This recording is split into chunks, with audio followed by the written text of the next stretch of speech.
Respected friends, कैसे हैं आप सब? सभी को इस वीडियो में मैं वेलकम करता हूं।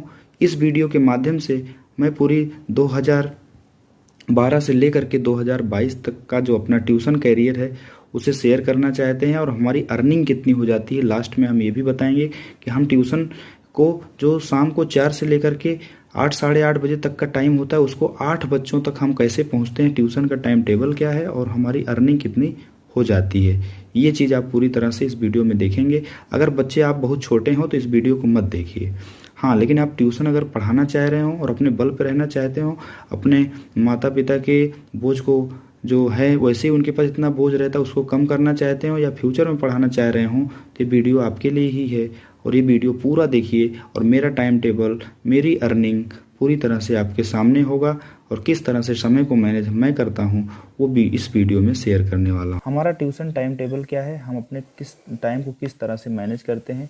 ज़्यादा समय आपको नहीं लेंगे, केवल 10 से 12 मिनट में आपको पूरी चीज़ें समझ में आ जाएंगी। एक बार वीडियो तो अंत तक देख लीजिए, अगर आप ट्यूशन पढ़ा रहे हो तो भी और आगे पढ़ाना चाह रहे हैं तो भी। हम बात करने वाले हैं कि हमारी अर्निंग कितनी हो जाती है, इससे आपको मोटिवेशन मिलेगा, आप भी ट्यूशन पढ़ाने की तरफ आ सकते हैं और अपना कैरियर भी बना सकते हैं। क्योंकि ट्यूशन पढ़ने के साथ साथ अपनी पढ़ाई भी आप जारी रख सकते हैं बिना किसी दबाव के, बिना किसी बोझ के। तो मेरा ट्यूशन टाइम टेबल क्या है, जैसा कि शाम को ट्यूशन 4 बजे के बाद ही चलता है, ठीक है। तो 4 यानी 4 PM के बाद जो है ट्यूशन स्टार्ट होता है शाम को 4 बजे। तो 4 बजे के बाद तो शुरू हुई होता क्योंकि बच्चे सुबह के समय स्कूल रहते हैं। एक तो होता है TTS, जिसको हम लोग क्या कहते हैं, इसको बात को ध्यान दीजिएगा। ट्यूसडे, थर्सडे, सैटरडे और अगला हो गया संडे। ध्यान दीजिएगा, बच्चों को 4 दिन, हफ्ते में 4 दिन आपको बच्चों को पढ़ाना है तो आपको सारी चीज़ें मैनेज हो जाएंगी। बाकी जो आप 3 दिन बचता है उसमें होमवर्क बता दीजिए कि बेटा इसको करके रखना है, इसको करके रखना है। दूसरे दिन होमवर्क बच्चों को दीजिए, वही वो बच्चे करके जाएंगे। तो चलिए इस बात को आपको समझाते हैं। और दूसरी बात हो गई MWF की, मंडे, वेडनेसडे, फ्राइडे और संडे। ये जो टाइम टेबल हो गया इसका भी थोड़ा सा आपको ध्यान देना है। अंत तक देखते रहिए, आपको सारी चीज़ें समझ में आ जाएगी। अर्निंग भी हमारी आपको मतलब आज पूरी तरह डिस्कस करने वाले हैं। मंडे, वेडनेसडे, फ्राइडे, लास्ट में संडे थोड़ा सा मेहनत रहेगी। संडे को आपको मेहनत करना पड़ेगा। तो देखिए इस तरह से आप टाइम टेबल को मैनेज कर सकते हैं। Tuesday, Thursday, Saturday, Sunday, Monday, Wednesday, Friday, Sunday, इस तरह से टाइम टेबल को मैनेज करिए। और डे अ वीक, एक सप्ताह में 4 दिन आपको पढ़ाना है, 4 डे अ वीक। और इस हिसाब से अगर आप पढ़ाएंगे तो आप काफ़ी ज़्यादा प्रोग्रेस भी करेंगे। और एक इसमें होता यह है कि कभी भी एक ट्यूशन छूट भी जाता है तो आपको बहुत फ़र्क नहीं पड़ता, क्योंकि आप जानते हैं ट्यूशन में बैकअप प्लान का होना बहुत ज़रूरी है। ये भी हम आपको वीडियो धीरे धीरे बताएंगे। तो चलिए आइए इसकी बात करते हैं। तो हम ट्यूशन में पढ़ाते कैसे हैं, टाइम टेबल को कैसे मैनेज करते हैं। तो पहला 4 से 5 PM आप पहला ट्यूशन पढ़ाइए और 5 से 6 दूसरा ट्यूशन आप पढ़ाइए। उसके बाद देखिए 6 बजे के बाद थोड़ा सा 2 घंटे आप पढ़ा लेते हैं, थोड़ा आने जाने में भी थोड़ा टाइम का लगता है, तो हम आधे घंटे का यहाँ पर आपको समय दे देंगे। आप जो है अगले पढ़ाइए। ध्यान दीजिएगा, अगला ट्यूशन जो आप पढ़ाइए वो 6:30 से पढ़ाइए 7:30 तक, क्योंकि भाई आधे घंटे आप आने जाने में लगता ही है। क्योंकि हम जो है पैदल जाएं या बाइक से जाएं या जैसा भी जाएं आपको टाइम लगेगा, तो आधे घंटे आने जाने में लगेगा। तो आप तीसरा ट्यूशन जब पढ़ाइए तो 6:30 से 7:30 तक पढ़ाइए। उसके बाद जो लास्ट ट्यूशन है, लास्ट ट्यूशन जो आप पढ़ाइए वो 7:30 से लेकर के 8:30 यानी 8:30 PM तक पढ़ाइए। ध्यान दीजिए। तो इस तरह से अगर आप मैनेज करते हैं तो चारों ट्यूशन आराम से मैनेज हो जाएगा। 4 से 5 PM तक, 5 से 6, 6:30 से 7:30, 7:30 से 8:30। तो इस 4 घंटे का टाइम आपका लगेगा। लग रहा है तो थोड़ा ज़्यादा लग रहा है, आधा घंटा, लेकिन 4 साढ़े 4 घंटे में आप इस 4 ट्यूशन को मैनेज कर सकते हैं। लेकिन कितने ट्यूशन हो गए आपके? हो गए 8। कितने ट्यूशन हो गए? 8। कैसे, देखिए इस हिसाब से, अगर आप इस यहाँ पर हो, देखिए ट्यूसडे, थर्सडे, सैटरडे और संडे, 4 बच्चों को इस तरह पढ़ाइए। T1 पहले बच्चा, दूसरा बच्चा, तीसरा बच्चा, चौथा बच्चा, 4 बच्चों को इस तरह से पढ़ाइए अलग अलग समय में, एक हफ्ते में 4 दिन पढ़ाइए, तो इस तरह हो जाएगा। और अगला जो है मंडे, वेडनेसडे, फ्राइडे और संडे, 4 बच्चों को इस तरह पढ़ाइए। तो 5वां बच्चा हो गया, ये 6वां, ये 7वां और 8वां। इस तरह से आपके पास कितने बच्चे हो गए, ध्यान दीजिएगा 8 बच्चे हो गए। तो पहला जो है 4 से 5 पढ़ाइए, 5 से 6, 6 30 से 7 30, 7 30 से 8 30, ठीक है। 8 30 पर आप खाली हो सकते हैं, उसके बाद आइए खाना पीना बनाइए, खाइए, फिर अपनी पढ़ाई करिए। तो ये चीज़ हो गया। लेकिन अभी हम थोड़ा सा आपको ये बताना चाहते हैं कि एक बच्चे से फीस हम कितना लेते हैं उसके बारे में बताते हैं। बाकी आप भी अपने कुछ वसूलों पर रहिए कि हम इसी हिसाब से पैसा लेंगे। और लेकिन हाँ, काम में ईमानदारी आपकी झलकनी चाहिए, काम में ईमानदार आपको होना पड़ेगा। जो स्ट्रेंथ हो जाएगी, टोटल स्ट्रेंथ, ये कितने बच्चों की हो गई, 8 स्टूडेंट्स की जो स्ट्रेंथ आपके पास हो जाएगी,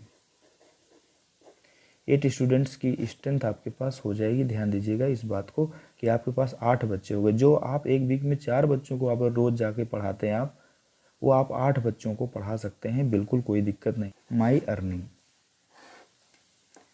देखिए अगर TTSS से आप मैनेज करते हैं, TTSS से आप 4 बच्चे पा गए, और MWFS से मंडे, वेडनेसडे, फ्राइडे और संडे, इससे भी आपके पास 4 बच्चे आ गए। तो टोटल स्ट्रेंथ कितनी हो गई, इसको ध्यान दीजिए, टोटल स्ट्रेंथ ये हो गई 8। तो अगर आप 8 को, अब एक बच्चों की फीस हमारी 1 student tuition fees, tuition fee हम लोग लिख सकते हैं, वो है ₹3000, मतलब 3000 रुपये एक बच्चों से ट्यूशन की फ़ीस होती है। तो अगर एक बच्चों की ट्यूशन फीस 3000 है, तो आप समझ लीजिए कि टोटल ट्यूशन फीस कलेक्टेड, कितना कलेक्शन हो गया ट्यूशन फीस का, तो 8 मल्टीप्लाई बाई 3000। तो ये 8 मल्टीप्लाई, इसको रुपीज़ में हम लोग यहाँ लिखेंगे, 8 3 जा 24,000, 24,000 रुपीज़ जो है आराम से ट्यूशन फीस से कमाया जा सकता है। अब बात ये हो गई कि अगर हम लोग संडे का टाइम टेबल है, जैसे कि संडे को आपको दोनों बच्चों को पढ़ाना है, यहाँ पे आप देख रहे होंगे संडे को इस वाले बच्चे को पढ़ाना है तो इस वाले बच्चे, तो कितने घंटे पढ़ाना पड़ेगा भैया, तो संडे को आपको 8 घंटे यानी मेहनत करना पड़ेगा। उसमें टेस्ट भी रख सकते हैं अगर आपको थकान लगती है। तो संडे टाइम टेबल हम आपको थोड़ा सा डिस्कस कर लेते हैं, क्योंकि जब ये वीडियो बना ही रहे हैं, थोड़ा सा लंबा ज़रूर हो रहा है, लेकिन संडे का टाइम टेबल अलग होना चाहिए, नहीं तो आप 4 घंटे को मैनेज नहीं कर पाएंगे। तो संडे को टाइम टेबल जो है कैसे मैनेज करें, इसको आप अच्छे से देखिए, ध्यान दीजिए। तो संडे का टाइम टेबल, सुबह के टाइम उठिए, अपना जो है कपड़ा लत्ता धुलिए, नहाइए धोइए, पूजा पाठ करिए, पढ़ाई करिए, खाना पीना बनाइए, खाइए, और आप 11 बजे तक पढ़ाने निकलिए। ध्यान दीजिए 11 AM पर आप पढ़ाने निकलिए, तभी मैनेज हो पाएगा। तो देखिए 11 से लेकर के 11 AM से लेकर के आप 12 नून तक पहली क्लास ले लीजिए, पहले बच्चे की। फिर उसके बाद 12 नून से ले करके 1 बजे तक आप दूसरे बच्चे को पढ़ाइए। उसके बाद 1 से 2, 1 PM से लेकर के 2 PM तक आप तीसरे बच्चों को पढ़ाइए। उसके बाद आधे घंटे का गैप लीजिए, 3 पीरियड लेने के बाद आधे घंटे का गैप लीजिए। आप आने जाने में आज समय आप देख लीजिएगा अपने हिसाब से कि आने जाने में आपको समय उतना लगेगा। 2:30 से 3:30 PM तक आप चौथे बच्चे को पढ़ाइए, ध्यान दीजिएगा।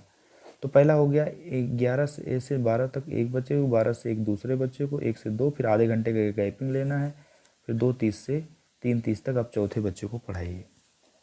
उसके बाद थोड़ा सा और इधर ध्यान दीजिए, 5वें बच्चे के पास आ जाइए और 3:30 से लेकर के 4:30 तक आप PM तक 5वें बच्चे को पढ़ाइए। उसके बाद 3:30 से 4:30, उसके बाद हो गया आपका आधे घंटे का ब्रेक। यहाँ बहुत ज़रूरी है आधे घंटे का ब्रेक, क्योंकि कितना देर के बाद आधे घंटे का ब्रेक लीजिए। इसमें आप चाय वगैरह पी लीजिए या जो भी आप अच्छा लगता है, चाय है, कभी जूस है, पी सकते हैं। आधे घंटे का ब्रेक लीजिए। फिर आप जो है 5 बजे पढ़ाना स्टार्ट करिए। 5 से लेकर के 6 मैंने 6 PM तक, ये 5 से 6। उसके बाद 6 PM से 7 PM तक ये 7वें बच्चे को पढ़ा सकते हैं। और आधे घंटे का इसमें चाहें तो ब्रेक लें, आने जाने में थोड़ा टाइम लगेगा ही, तो आधे घंटे का यहाँ पर आने जाने में टाइम, आने जाने में मान ली 15-15 मिनट आने जाने में लगता है, तो आने जाने में लगेगा 30 मिनट।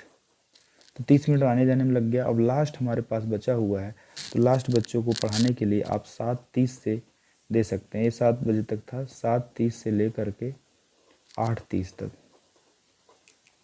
PM तक, 7:30 से 8:30 PM तक आप जो है 8वें बच्चे को पढ़ाइए।